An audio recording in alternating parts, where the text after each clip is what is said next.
fundamental para la reproducción de la sociedad, ¿no? Y por lo tanto tiene muchos otros usos que creo hoy estaremos acá discutiendo. Para iniciar esta sesión 7 tenemos a 3 invitados. Presentaré al primero de ellos por el orden en que estarán hablando con nosotros. Es el doctor Ernesto Arechiga Córdoba. Él es profesor investigador de la Academia de Historia en la UACM de Sonco. Tiene estudios de licenciatura en estudios latinoamericanos y además es tanto maestro como doctor en historia por el Colegio de México. Se ha especializado en historia urbana, historia del agua e historia de la salud. Es autor de un libro sobre la historia del barrio de Tepito y además ha escrito diversos artículos y capítulos del libro que tienen que ver con la historia del agua en Xochimilco en particular, pero también en el Valle de México o por supuesto en la Ciudad de México. No quisiera robar más tiempo para ganar lo que hemos perdido y entonces le doy la palabra, por favor. Mil gracias por la invitación y pues mucho gusto estar aquí con ustedes compartiendo mesa y gracias con ustedes también. La plática que propongo para el día de hoy pues es una síntesis muy apretada de un proceso histórico de muy larga duración. Entonces nos iremos muy rápido, pero trataré de plantear algunos de los elementos como pues centrales del gran problema que representa el agua en la cuenca de México y pues específicamente en la ciudad. Le he puesto así: sed, inundación, desecación, un poco como para plantear tres procesos que caracterizan el fenómeno de los usos del agua, la historia de los usos del agua en la cuenca de México, desde, pues vamos a plantear una panorámica desde el siglo XVI hasta el siglo XX, muy apretada, pero trataré de puntualizar algo. La siguiente, por favor. Pues nuestra historia y nuestra mitología también, el agua pues, forma parte pues, es un elemento central para comprender la historia de la Ciudad de México, como ustedes saben. Fundamentalmente pues, los aztecas, luego mexicas, cuando salen de su lugar de origen, vienen de un lugar que está rodeado por aguas, ¿saben? Y van buscando otro lugar que también tiene que estar forzosamente rodeado de agua, donde van a fundar su ciudad. Entonces la parte mitológica se junta con la historia justamente cuando los mexicas, como de los últimos grupos nahuas que llegan a la cuenca de México, pues prácticamente son obligados a asentarse en una parte del lago de Texcoco, donde los tepanecas tenían el dominio y les dejan esa partecita ahí como para poder vivir, y al mismo tiempo ellos identifican en el sentido mítico este lugar como el lugar, el sitio que les es mandado, ¿no? Donde fundar su ciudad. Y ahí donde deben fundar su ciudad es justamente un lugar rodeado de agua, y ahí identifican el símbolo que habían estado esperando para poder pues fundar la ciudad. Ahí lo tenemos, ustedes lo conocen muy bien, es el escudo nacional finalmente, ¿no? Donde se manifiesta el milagro, ¿no? Donde debe darse la fundación de la ciudad. Entonces, en nuestro origen y destino, de algún modo, está como ciudad el agua, ¿no? El problema de fundar la ciudad en esta cuenca es justamente de una cuenca que es cerrada, naturalmente una cuenca cerrada, que tiene estas características a una altitud de 2.200 metros sobre el nivel del mar. Ese es el promedio. Después viene el coro de montañas, que como sabemos se eleva en algunos puntos a más de 5.000, y pues es una ollita, ¿no? Gracias a que es esta ollita cerrada fue que se conformó en su fondo, en la parte más baja, un sistema lacustre complejo que tenía, pues se habla de 5 grandes lagos que también dependiendo de la época, en este ritmo que conocemos muy bien, de lluvias y secas que se da anualmente en esta temporalidad, pues había momentos cuando los lagos realmente formaban un solo espejo de agua, porque en la época de mayor lluvia se juntaban estos cuerpos lacustres. Después, en la época de secas, también se separaban, ¿no? Y quedaban solamente. Esta cuenca, pues, donde nuestros ancestros fundaron no solamente México Tenochtitlan, sino un número importante de localidades alrededor del lago y también en el lago, pues es nuestro lugar, ¿no? Y tenemos también como un símbolo, en la primera foto que puse, también estos canales muy propios de Tláhuac, Xochimilco hoy día, pero pues que realmente podemos con ello imaginar cómo era el paisaje lacustre anterior, y donde la chinampa aparece pues como la forma en que los seres humanos se adaptan a esta cuenca y recuperan, digamos, de esta naturaleza lacustre una posibilidad de producir con un sistema que es, pues, sí, altamente productivo, que rinde varias cosechas al año y que además aprovecha esta condición de lagos someros poco profundos que caracterizan a la cuenca, ¿no? Entonces la chinampa aparece así no solamente como una adaptación del ser humano al medio, sino en la forma en que el ser humano pues ya empieza a modificar el medio natural para sus propios fines, ¿no? Eso, si me pone el siguiente, por favor. Bueno, muy rápidamente, una gráfica del lado izquierdo, simplemente como la población de la Ciudad de México aquí hasta el año 1930, y ahorita les explico por qué pusimos primero esta, tiene que ver con un crecimiento muy lento de la población. En realidad, si lo observamos a lo largo del siglo XIX, la población pasó de unos 110.000 a unos 200.000 habitantes a lo largo del siglo XIX, cuando pues realmente todavía la ciudad era muy pequeñita. Lo que llamamos estrictamente la Ciudad de México en el siglo XIX es hoy día el centro histórico en sus perímetros A y B. Y esta era la ciudad, esta era la capital primero de la Nueva España, después la capital ya de la República Mexicana, con sus 200.000 habitantes, bastante estable hasta 1880. De esa población prácticamente no creció. Hay una larga sucesión de inundaciones, epidemias que afectan también el ritmo de crecimiento poblacional, y pues esto lo mantiene, insisto, en este número alrededor de los 200.000, como se ve ahí, y empieza el pico ya hacia 1880, cuando la ciudad comienza su crecimiento demográfico y al mismo tiempo la ampliación también de lo que llamamos la mancha urbana o el tejido urbano, que comienza a expandirse.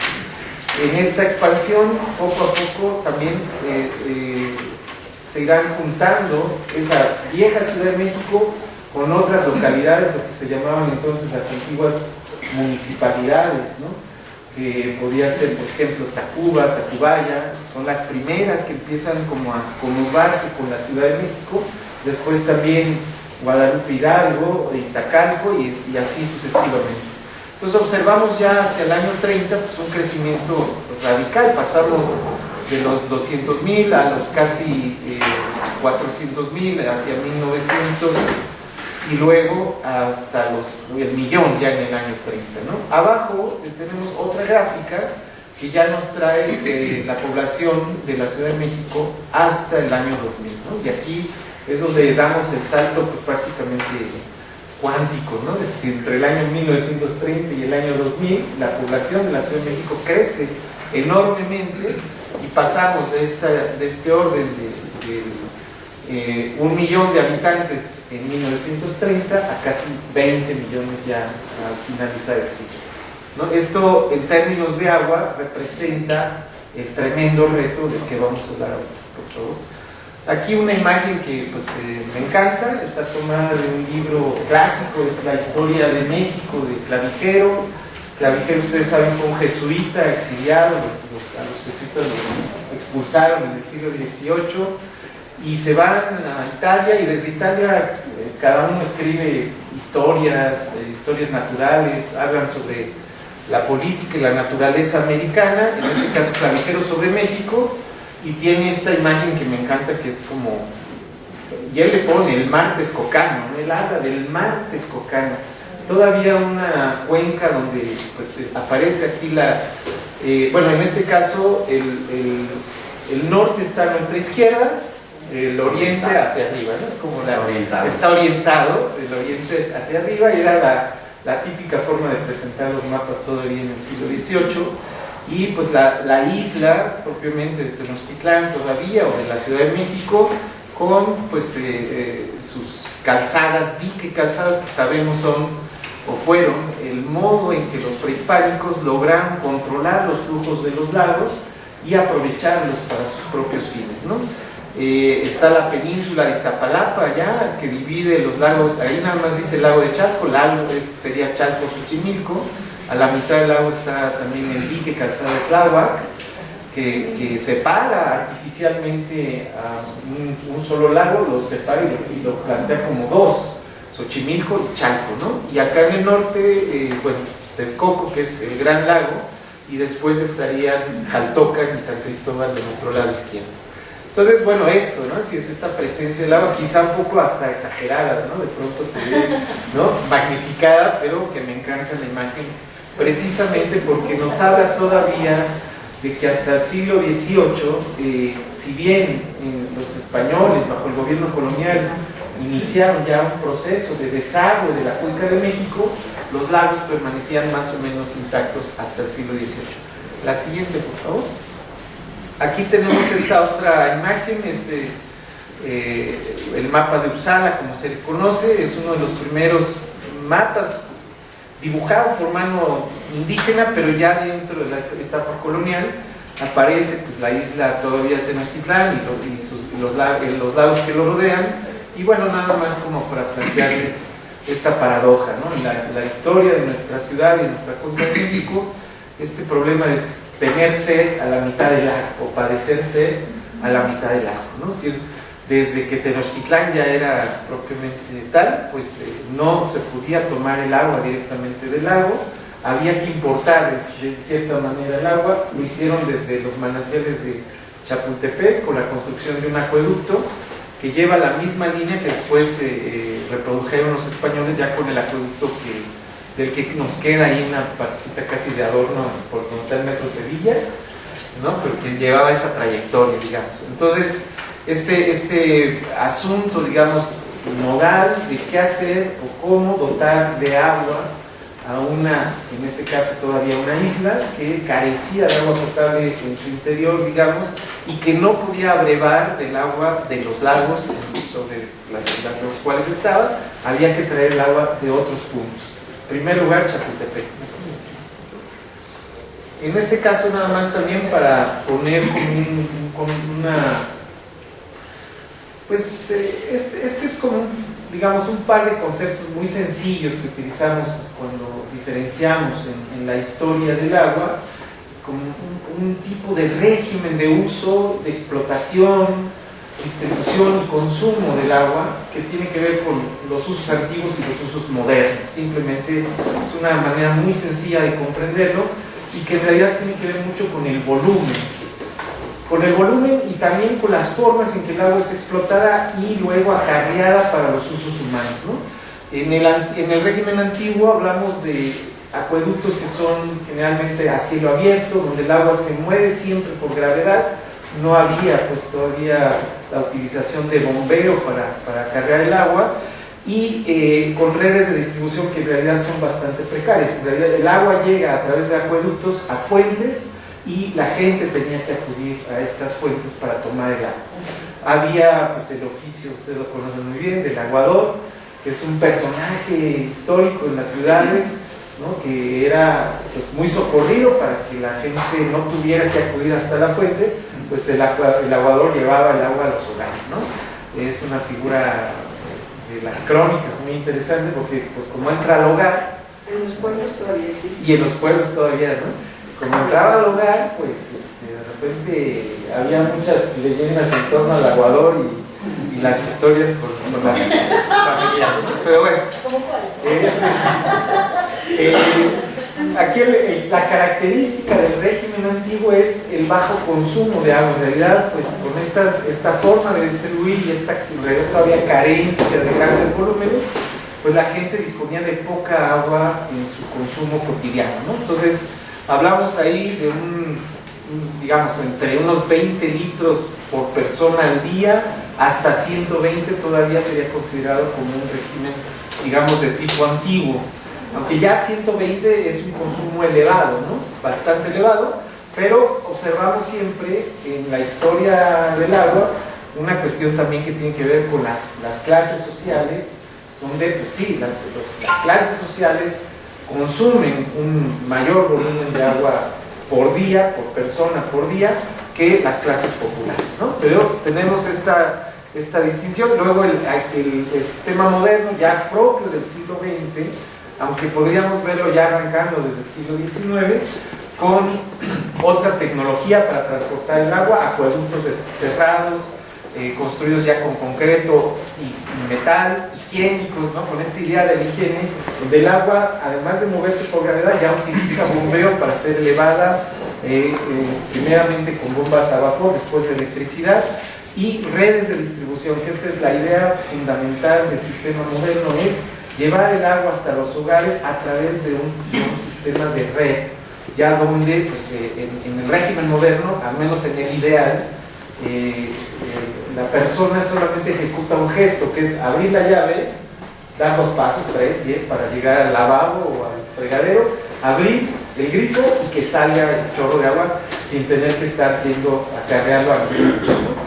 Son clasificaciones que hay que tener como cuidado con ellas, porque no se dan los cambios de manera absoluta, como lo que se cita ahorita. Si todavía en los pueblos tenemos aguadores, en los pueblos tenemos distribución de agua por tandeo, eso es como casi como una mezcla entre un régimen antiguo y un régimen moderno, ¿no es cierto? Sí, perdón la interrupción, pero además es un tandeo entre comillas, porque el tandeo debería de ser con 2 días específicos, con días específicos y horarios, y no se da, el agua llega a los pueblos a la hora que sea. Se les ocurre. Y la dejan por poco tiempo. La dejan por si poco abre el tiempo. aguador. Luego, la pipa que distribuye en muchos puntos de la ciudad, las pipas distribuyen, es la única manera en que les llegue el agua, es como una expresión moderna del aguador, ¿no? Es decir, ya no va con su chochocol aquí cargando atrás, ¿no? Pero es una manera, digamos, de todavía tener un régimen antiguo dentro del régimen, entre comillas, moderno. Entonces, no hay que tomarlo así de manera absoluta, y bueno, la experiencia cotidiana aquí de las personas en los pueblos, pues nos habla mucho de eso. Sí, yo vivo en la zona de San Isla Chaltemaco. Sí. Ahí no surte la pipa, bueno, nos va a dejar a determinadas personas, por ahí gente que no tiene ni una gota de agua.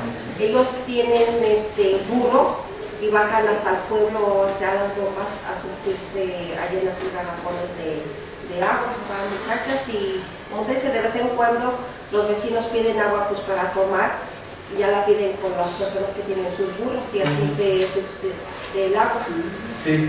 Bueno, los burritos en Chaltemaco precisamente son pues, una expresión de un régimen antiguo en una ciudad, entre comillas, también moderna, ¿no? Entonces, por eso les decía, hacemos esta clasificación, esta división, como una forma nada más para comprender los como momentos y procesos, pero luego distinguimos estas características muy particulares en determinadas zonas, y en nuestros pueblos pues tenemos todavía esta presencia muy fuerte de lo que se llamaría un régimen antiguo, ¿no? Evidentemente. Muchas gracias. Y ahí salen las pipas del agua desde el pueblo de San Luis, porque ahí surte para diferentes también pueblos, las zonas altas. Ahí están las garzas, ¿no? Ajá, ahí están las garzas, ahí están los pozos. ¿No? Y siendo de ahí, pues hay veces que pues ahora sí que nosotros mismos del pueblo, que somos de la zona alta, pues hacemos también del agua, porque no les llega el agua. No nos llega el agua. Sí. Ese es un problema. Bueno, entonces, ¿me pone la siguiente? Bueno, precisamente aquí, un poquito como en esta distinción que seguimos manteniendo, en un régimen antiguo, todavía la etapa prehispánica, colonial y hasta el siglo XIX, los acueductos a cielo abierto, como el de Chapultepec, el de Churubusco, Xalcopinca, que estaba en el norte, que traía agua de la zona de hoy Azcapotzalco hacia la parte norte de la Ciudad de México, en aquel tiempo Peralvillo y Tepito, esta zona. Luego los coloniales y decimonónicos, que son pues, los acueductos de Chapultepec otra vez, el de Tlaxpala, el de Guadalupe y el de Xalcopinca. Régimen moderno se inaugura, aunque no de manera, como decimos, así absoluta, con la construcción precisamente del acueducto de Xochimilco, que representa para los pueblos de Xochimilco un proceso histórico de saqueo del agua que finalmente termina por agotar los manantiales. Eran manantiales hermosos, tenemos fotografías, descripciones del volumen y del tamaño que tenían estos manantiales, y en el recuerdo de las personas también cuando iban allí pues bueno, las mujeres muchas veces iban a lavar la ropa, pero también hay episodios, por ejemplo el día de San Juan, donde es una fiesta recreativa, donde los muchachos y las muchachas iban ahí a conocerse, a nadar juntos, en fin, y hablamos de manantiales pues, verdaderamente grandes, hermosos, profundos, que se agotaron totalmente por el acueducto construido durante el régimen de Porfirio Díaz, inaugurado por Porfirio Díaz y luego vuelto a inaugurar por Francisco I. Madero, y que hace posible, es lo que potencializa el crecimiento de la Ciudad de México en ese primer tercio del siglo XX, que dijimos cuando pasa de unos 300,000 habitantes a 1 millón de habitantes en poco tiempo, gracias al agua de Xochimilco. En los pueblos, gran paradoja, o digamos característica muy típica del régimen moderno y de esta idea de la centralidad política que se da en la Ciudad de México, es que los pueblos son saqueados sin que se les dote de agua en este régimen moderno, ¿no? ¿Sí? Se construye el acueducto, se llevan el agua de ahí, pero no les dejan.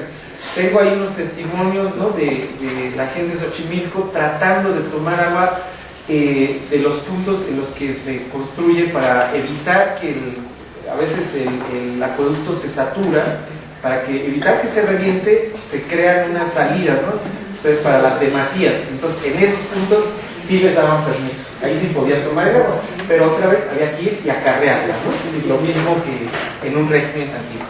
Bueno, después cito aquí el de Monte Alegre porque es un acueducto que se construye para la parte serrana de los pueblos de Tlalpan, Xochimilco y Milpalta, y fue inaugurado en 1932. Muy importante aquí la participación de la propia gente de los pueblos, que son primero quienes exigen, solicitan al gobierno del Distrito Federal la construcción de un sistema de dotación de agua, y luego participan con el trabajo dominical en las tandas dominicales para poder abrir cepas, llevar los tubos, etc. Es un trabajo muy interesante del acueducto de Monte Alegre. Por supuesto hay que citar los pozos profundos porque son a partir de los años 30, digamos, la principal fuente de obtención de agua potable para la Ciudad de México, lo cual nos lleva al fenómeno del hundimiento pues generalizado en el suelo de la ciudad, que ha sido, pues, bueno, ha generado ya gravísimos problemas, ¿no? Como el agua de Xochimilco, como dije, dio pie al crecimiento de la Ciudad de México en términos de pasar de 300,000 a 1 millón hacia el año 30, y después de 1 millón a 3 millones en el año 1950, esta población ya de 3 millones requería más volúmenes que ni el agua de Xochimilco ni los pozos profundos estaban dotando en suficiencia. Entonces aquí es donde aparece, digamos, nuevamente esta centralidad de la Ciudad de México, que dice, bueno, ¿por qué no tomamos el agua de otra cuenca? Es el sistema Lerma, es el primer sistema que trae agua desde la otra cuenca, la cuenca de Lerma, y ¿por qué no penetrar la Sierra de las Cruces con un túnel?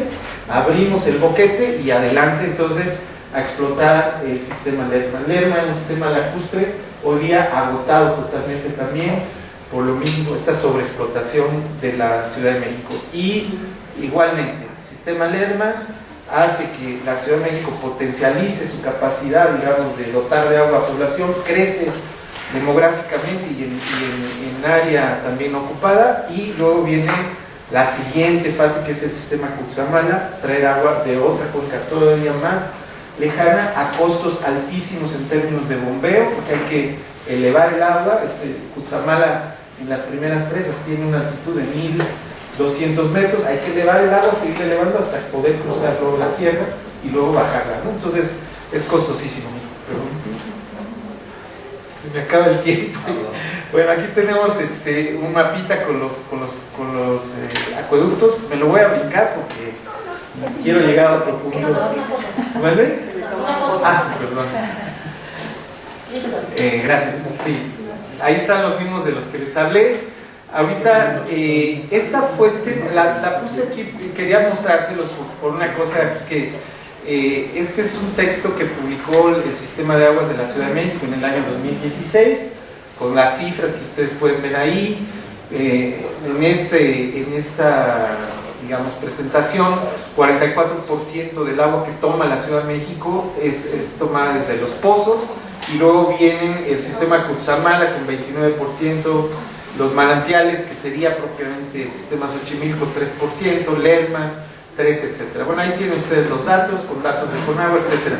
Pero me llamó mucho la atención porque aquí, al ponerse hoy día la entidad Ciudad de México, este dato es exclusivamente para lo que antes era el Distrito Federal. No está aquí contemplado la conurbación. Y en términos de agua es un tremendo error plantearlo de esta manera, porque no hay forma de separar, por lo mismo que incluso estamos diciendo, por un lado, que estamos trayendo agua del Estado de México y de más allá para beber aquí en la cuenca de México, desde otras cuencas como es la cuenca del Lerma y Cutzamala, y luego además el agua residual de la Ciudad de México es enviada a otra cuenca por el norte.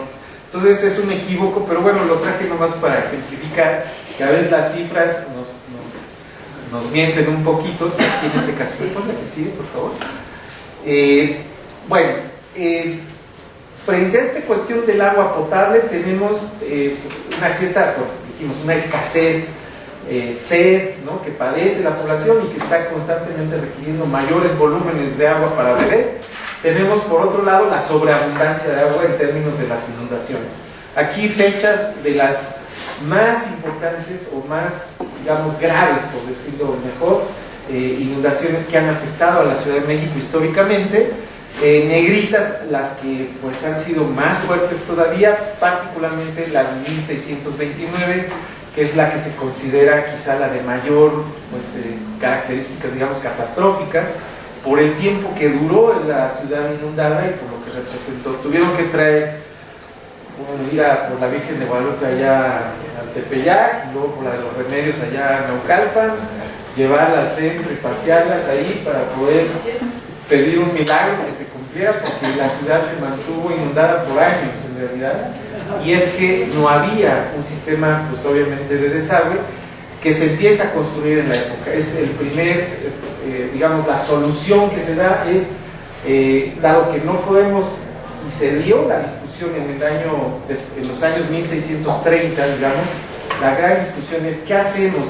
¿Mantenemos o no mantenemos aquí la Ciudad de México, esta que Hernán Cortés se aferró a construir encima de las ruinas de Tenochtitlán por una cosa simbólica, políticamente hablando? Y se discute y dicen, no, pues no podemos. Se va la discusión hasta la corte en Madrid y todo, pero la solución es no. El rey desde Madrid dice, muevan la ciudad a un suelo firme. Y acá dicen, no podemos, la ciudad ya cuesta tanto, lo mejor es abrir la cuenca. Primera decisión, digamos, que lleva a la apertura de la cuenca ya de una forma pues artificial, que ahorita vamos a ver. Me voy a brincar porque ya el tiempo se nos acaba. Aquí empieza entonces con esta historia, la historia del desagüe que nos lleva a la desecación. El primer desagüe construido en Huehuetoca, en el Tajo de Nochistongo, no planteaba más que la desviación de un río que es el río Cuautitlán, porque era el río más caudaloso que cuando llovía con abundancia desbordaba sobre los lagos del norte, allá en San Cristóbal, y de Jaltocac, y de ahí venían las avenidas de agua muy grandes hacia Texcoco, y Texcoco desbordaba, digamos, a la Ciudad de México. La ciudad estaba realmente en el lago de Texcoco. Entonces se construye el primer túnel y tajo de Nochistonco, que es la primera oración artificial, y esto da pie ya a una historia que nos lleva del desagüe a la desecación. Voy a cerrar con este tema. El proyecto de Francisco de Garay ya en el siglo XIX plantea la construcción de un gran canal, ahora sí para desaguar el lago de Texcoco. La Ciudad de México ha seguido enfrentando graves inundaciones, y en el siglo XIX se agrega un tema que aparece asociado a la práctica de la medicina moderna, en un cambio que se da hacia los años 1830, que llega a la nueva, digamos, visión de la medicina europea, que plantea como, digamos, un peligro el tener una ciudad rodeada de un agua estancada. Se habla de la necesidad de darle movimiento al agua, y además sí aparecen las epidemias, la epidemia de cólera en 1833, otra epidemia de cólera en 1850, unas llamadas fiebres misteriosas del año 1813, otras fiebres de 1844 que son en realidad como fiebres palúdicas asociadas al agua, y entonces se plantea mucho ahora ya no solamente es el peligro de la inundación, sino hay que además combatir las enfermedades, y esto lleva a la convicción de que es necesario desaguar el lago de Texcoco. El proyecto de Garay es elegido, digamos, como un proyecto ganador en un concurso que se convoca en el año 56, y después se reitera ya con el gobierno de Maximiliano en el 65, confirmado como el proyecto que hay que realizar. Pero la tecnología, el capital, las guerras, etcétera, no lo permiten, sino que se hace hasta el porfiriato. Entonces a Porfirio Díaz le corresponde la gloria, entre comillas, y el día de la inauguración del Gran Canal habla de que por fin el ser humano ha gobernado el agua. Está hablando de sí mismo, ¿no? Pero hablando también en esta, ¿me pongo la siguiente, por favor? En esta cuestión que decimos es fáustica, ¿no? Es esta pretensión nuestra de los seres humanos de que somos capaces de dominar a la naturaleza, y que nuestros intereses muy, pues sí, particulares y luego sociales, pero que finalmente humanos podemos imponernos a la naturaleza a toda costa, no importa el costo, ni económico ni político, hay que hacerlo. Y en este es el caso de nuestra Ciudad de México. Aquí tenemos el plano, digamos, ya del proyecto ejecutado durante el gobierno de Porfirio Díaz, desaguar. Nada más les quiero decir que de Garay, quien ideó el proyecto, tenía la idea de entender el desagüe como un control de demasías. Había una idea de no solamente crear el Gran Canal para el desagüe, sino un conjunto de redes de canales para la irrigación. Había una idea de que la ciudad debía seguir rodeada de campos de cultivo, y que estas redes para la irrigación también debían servir como redes de transporte para la navegación. Entonces había, pues, el trazo del periférico hoy día por el lado poniente, y luego otro que llegaba, digamos, de Chalco hasta Ecatepec, una serie de canales de gran calado que tenían esta intención, ¿no? Entonces, el proyecto original era así, pero cuando se construye, solo se construye el canal de desagüe, y se va abandonando la idea de la navegación, también porque ya han llegado los ferrocarriles, se imponen los intereses de los ferrocarrileros, y después, más adelantito, pues ya los automóviles empiezan a aparecer, y se da lugar a esto. Ya, ahora sí, para cerrarles nada más, miren, tercera oración, año 1955, un segundo túnel, porque el del Gran Canal, el que fue la segunda oración en Tequisquiac, ya no era suficiente para desaguar los grandes volúmenes de agua que la ciudad está enviando hacia el norte, a la cuenca ahí del Valle del Mezquital, donde se da una agricultura de aguas negras en gran escala. Entonces se abre un segundo túnel en Tequisquiac, que es la tercera oración, Nochistongo, primer túnel de Tequisquiac, segundo túnel de Tequisquiac, y la cuarta oración ya es con el emisor central del drenaje profundo, que es una obra de ingeniería que por un lado nos asombra, nos debe asombrar porque es verdaderamente enorme, pero al mismo tiempo nos debe aterrar por lo que representa. Si me ponen así, es una... Pues bueno, ya no, esta me la voy a brincar. Aquí aparece lo del túnel emisor oriente, que es la última etapa del drenaje profundo. recién inaugurada por López Obrador, una obra iniciada en el gobierno de Felipe Calderón, que representa la última obra nacional del Valle de México, y esto con miras en seguir enviando grandes volúmenes de agua hacia la cuenca norte del Valle de Mezquital. Entonces, tenemos ya planteado toda esta paradoja y estas tremendas contradicciones. La ciudad demanda agua potable y hace todas las obras posibles para traerla, no importa de dónde, podríamos decir. Se empieza por el propio subsuelo, pero luego también se va a las zonas, digamos, rurales, primero Xochimilco, después a otras cuencas, Lerma, Cutzamala, y al mismo tiempo toda esta agua que es utilizada en la Ciudad de México no tiene cabida en una idea de que hay que desecar los lagos, entonces hay que enviarla a otra cuenca, que es la cuenca del Valle del Mezquital. Por este peligro a la salud y por esta idea del peligro de las inundaciones, se plantea esta idea de enviar el agua hacia otros lados. Entonces, ya para terminar, tenemos el emisor, ¿no?, el Gran Canal, esta idea de los sueños fáusticos, ¿no?, la idea de la voluntad humana de imponerse a la naturaleza. Del lado izquierdo tenemos la cortina del el Gran Canal de Desagüe, la obra inaugurada durante Porfirio Díaz, y la otra que tenemos acá, El hombre caminando en la galería de Drenaje Profundo, inaugurada por Echeverría, que por cierto el discurso de Echeverría también reproduce casi a la letra las palabras de Porfirio Díaz, en el sentido de que los seres humanos somos capaces de gobernar las aguas. Y luego Felipe Calderón, cuando inauguró, bueno, ahí echaron a andar la obra del túnel emisor, dijo casi lo mismo, y López Obrador también casi dijo lo mismo ahora que inauguró.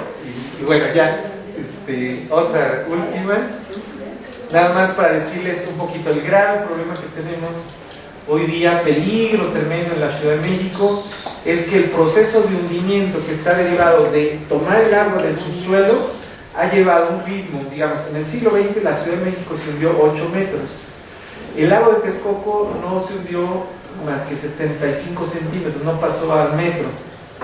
Y lo que ocurre es que el canal, como estaba ideado, el Gran Canal del Desagüe, es un canal ideado para transportar el agua por gravedad, que la ciudad estaba por encima, y el túnel de Tequisquiac estaba abajo. Hoy día hay una contrapendiente, y por esto la planta de bombeo no es la única. Hoy día dependemos de un montón de plantas de bombeo que están por todos lados, pero la del kilómetro 18.5 es la fundamental, porque es ahí donde está el parteaguas del Gran Canal, que ahí se da la contrapendiente y ahí sí ya vuelve a recuperar, digamos, una pendiente, pues que era con la que se había proyectado esta pendiente.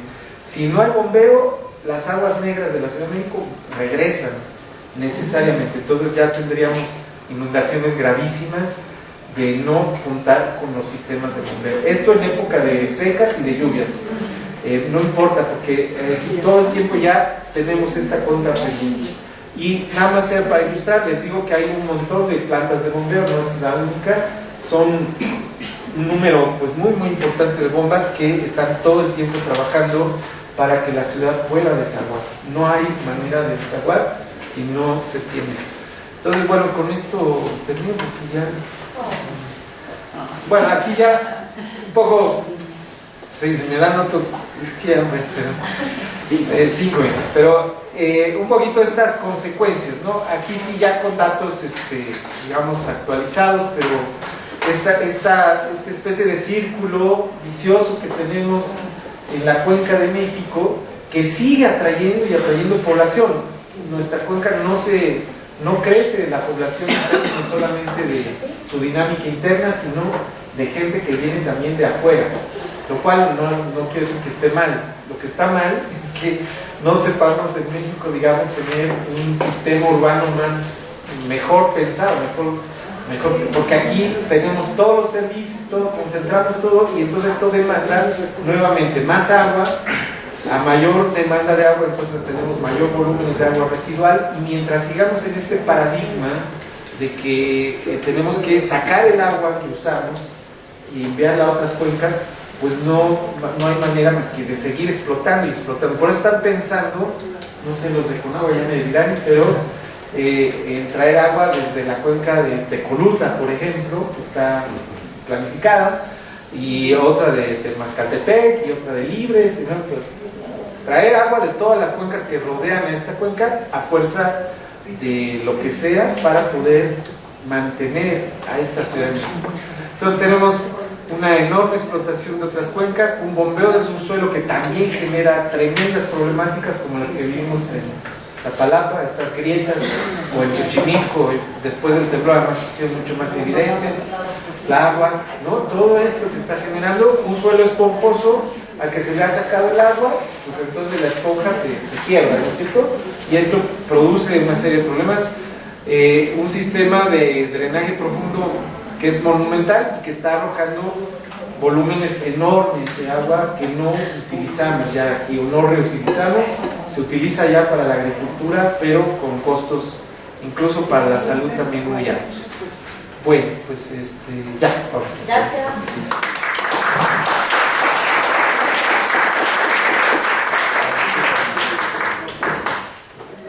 Bueno, pues agradecemos a Ernesto su participación. Creo que nos ha venido a traer una visión muy amplia, ¿no? Como él mismo lo plantea, de larga duración. La cuestión del agua es una problemática que venimos enfrentando desde hace ya muchos siglos y que finalmente tenemos que empezar a tomar las riendas por nuestra cuenta y empezar a vislumbrar alternativas a esta problemática que, si bien cerraba Ernesto con esta idea circular, ¿no? Tendríamos que empezar a modificarla y ver si tenemos otras formas de enfrentar esta problemática, ¿no? Por supuesto, su participación abre también a otros temas que no se pudieron ahondar, que valdría la pena en otro momento incorporar. Pero para no retrasar más la sesión, quisiera presentarles a Raúl Martínez Alba y Eduardo Hernández, ambos de Agua para Todos, Agua para la Vida. Raúl en el caso de la Ciudad de México y Eduardo desde la Coordinación Nacional. En particular, Eduardo es licenciado en Derecho, es trabajador de base, sindicalizado de la propia Conagua, técnico superior en hidrología y miembro de la Coordinadora de Trabajadores en Defensa del Carácter Público, ¿sí? Vale la pena enfatizarlo, del agua. Por favor. Buenos días. Eduardo Hernández para servirles. Pues vamos a complementar prácticamente lo que ya dijo el doctor. En realidad, la Ciudad de México es una gran megaurbe con crisis recurrentes, y esto debido a todos sus factores económicos, sociales, políticos, en donde encontramos problemas de desempleo, desigualdad social, inseguridad, contaminación, precariedad y outsourcing laboral, la irregularidad en el uso del suelo y una economía informal. Y hay más problemas que rondan la ciudad, pero bueno, a partir de estos problemas es donde hay una ineficiencia, digámoslo así, donde no existe una acción planificadora que le dé solución a todos estos problemas. A estos problemas sociales, pues podemos ir ligando el problema del agua. El problema del agua ya no solo es por el crecimiento urbano, ya no solo es por el crecimiento de la población, ahora es un problema también de acaparamiento, de distribución, de mala distribución, de una distribución inequitativa, y en fin, la ciudad, debido a sus características de subsuelo, su localización, ya nos lo dijo el doctor, en un lugar donde antes había lagos, tiende a ser muy vulnerable para un riesgo sísmico. Pero en realidad la planeación por sí misma no garantiza el buen desarrollo de la urbe, si ésta no está asociada a la participación amplia y democrática de sus habitantes. La disponibilidad del agua ya es un problema muy actual, muy complejo, en donde intervienen diversos factores, y el agua cada vez es más demandada para el consumo humano en la ciudad.